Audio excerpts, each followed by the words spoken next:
Hello there and welcome to In My Opinion 4 Evil Dead the Game. There's no real story mode here, so let's move on. This is a third-person action game with heavy focus on online gameplay as it's 4 versus 1. It's 4 humans versus 1 Kandarian demon, with the humans' goal being to take down the old ones. To do this, there are a few things that must be done. You have to collect 3 pieces of a map, which will then make the Kandarian dagger and pages of Necronomicon appear. You must then collect these 2, which will reveal the old ones, which you must seal away, and all of this must be done in a limited time frame. You'll be able to find equipment such as pistols, shotgun, axes, and chainsaws to fend off the demons that are trying to stop you. These can be found laying around or even in chests around the map, and each weapon has a color level to show how strong they are. Each of these chests also drop pink bottles letting you upgrade your stats for the match, so you can increase things like melee strength, range strength, and health.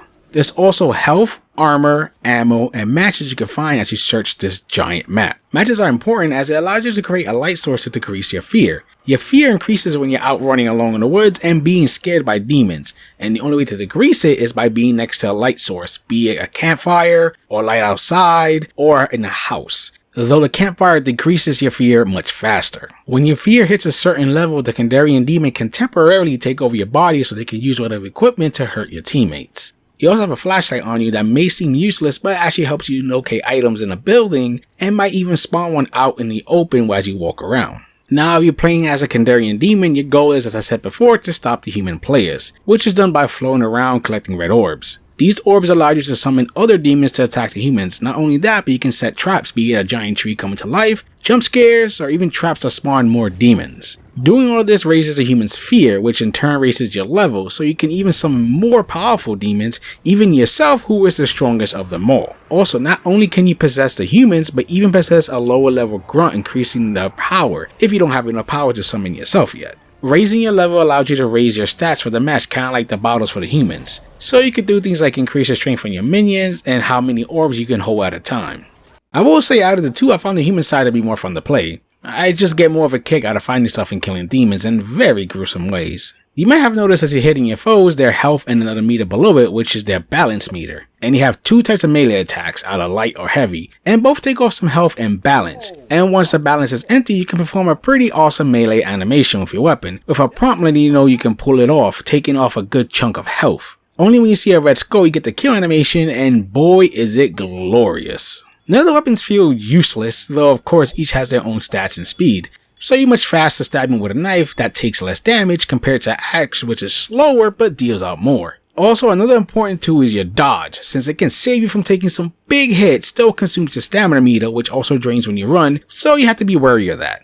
I do wish there was some type of lock-on system, since there were times when I was trying to go for a certain enemy and I will whiff the attack entirely, which can mean life or death in this. Speaking of death, when you lose your health, you get into a bleeding state in which your teammate can revive you. If they don't make it in time, they can still grab your ghost and revive you in specific spots in the map. The good thing is you'll be able to keep your weapons and stat upgrades. The bad is you won't have any ammo for your gun, and you must find some more. While everyone's making a beeline to find the best equipment, since it's kind of a first come first serve, at least when the chest is open, everyone gets the pink bottles, so you're not screwing each other out of stats. Now while I say I like the human side more, that's not to say the Kandarian demon side is bad. It's just really not my thing, as I'm not into planting traps and such. I do like the fact that it captures the feel of the series as you're flying around at super speed collecting the orbs and such, and not much can get in your way. Also lays out everything in your HUD without being intrusive, so you know what you're summoning and what traps you're placing on the map, which also shows the icon of where you can put the traps. The map for the game is well done, at least to me. Everything is nicely labeled so you know what areas are what, and there are 2 types of huge maps, one based on the more recent Evil Dead series, and the other focusing on the wood area of the original. If you're human, the game tells you what area a map piece is in, and you can easily stamp the spot and follow it. This will show for your whole team as well. Same goes if you want to mark a chest or weapon for your teammates, and when the dagger, pages, and eventual dark ones show up, this as well will show up clearly on the map. The map also does a good job by showing you where the buildings are in the area as well by coloring them brown, so you know where to search for the map pieces and goodies. You can hoof it or drive, and to be honest, I found hoofing it a little better as the car is kind of funky, and there's so much shit to bump into and the car can easily flip and there's no flipping it back. Also, you still gain a lot of fear while in the car, so the only real reason to use the car is you're really short on time. When you're a demon, the map doesn't show you where the map pieces are. However, it does show the players if they make enough noise, and the game lets you know when you're getting close to them. And if the humans find all the map pieces, then from then on, the dagger and pages are all easily visible to you, making it easier to hunt them. So it's pretty fair to the demon player. Now I'll touch on the class system, which is really important since this will help you pick who you want to be. For the human side, you have 4 different classes: the leader, warrior, hunter, and support. Leaders help improve your stats, and if anyone's close to you, it gives them a boost as well. Also, since they are so brave, their fear meter is more resilient. Warriors deal out more melee damage and have more health. Hunters deal out more range damage, can carry more ammo, and have better stamina. And finally, the support class, which is basically healers. This class starts off with 1 health item and shield item, and if anyone is around you when you use these, they get the same benefits. While each character in their specific class has the same type of skill tree, they also have their own specific skills, which are either passive or have to be activated and have cooldowns. 2 are unlocked from the start, while the next 2 unlock when said character reaches level 10 and 25, and the game lets you know what each of these skills are so you won't go in blind. For example, Pablo, a character I use a lot, has a skill that lets you make amulets, and another that starts you off with an additional amulet. Basically, he's an amulet making machine, so he's good for always having your armor up. There's also Amanda, who automatically starts with a pistol and can activate an ability that doesn't waste your ammo for a limited time. Another is older Ash from Ash vs Evil Dead, who can increase others' fear resistance, and also do an explosion to directly attack the balance meter of the enemies around you. Speaking of Ash, there's an Ash for each class, so there's always an Ash to pick, which is pretty neat.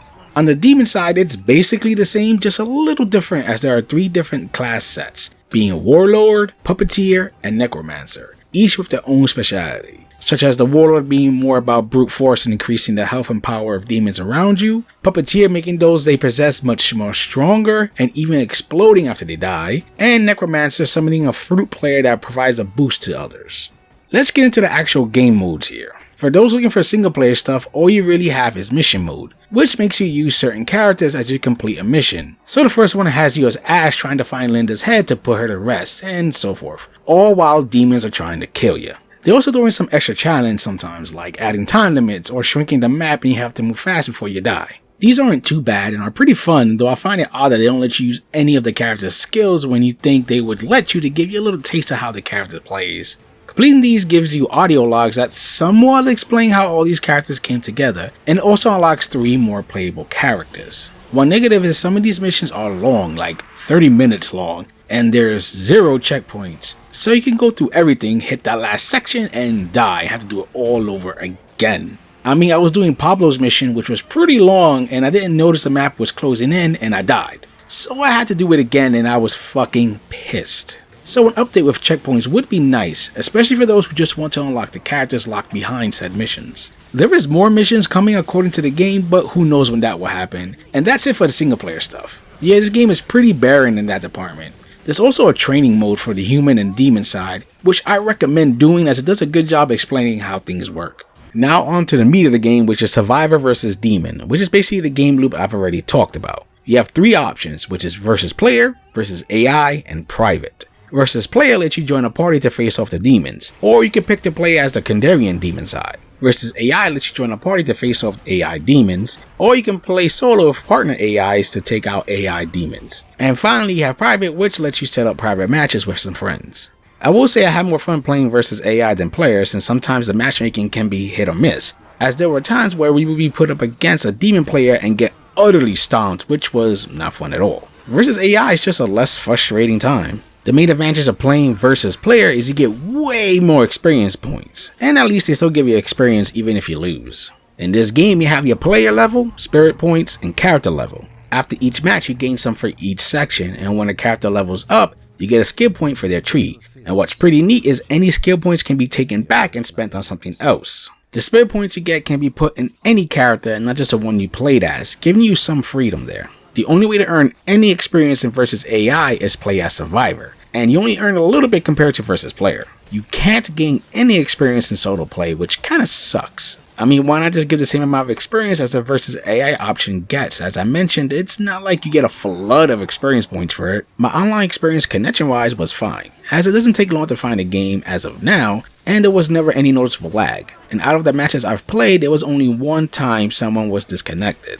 Just a heads up, I play with a friend of mine most of the time than being just with all randos, mainly cause I just find it more fun with a friend. That's really it when it comes to modes for the whole game. I wish there was some way to unlock more outfits, but it seems with the exception of one outfit, most of the cosmetics will be DLC. This game looks fucking great, and mind you, I'm playing on a regular PS4, not the Pro. It really does capture the atmosphere of the series and its tone as well. The areas are nicely detailed and give off that creepy feeling, and my god, the violence. When you're not facing skeletons, there is so much blood splatter everywhere and I love it. Every melee weapon has a nice feel to them, giving you that satisfying pow when you whack a demon, and the demons even start falling apart the more damage you do. Then you have the pretty creative finisher moves, which are a joy to look at, and it really makes you feel like a badass. The guns pack a nice juicy punch as well.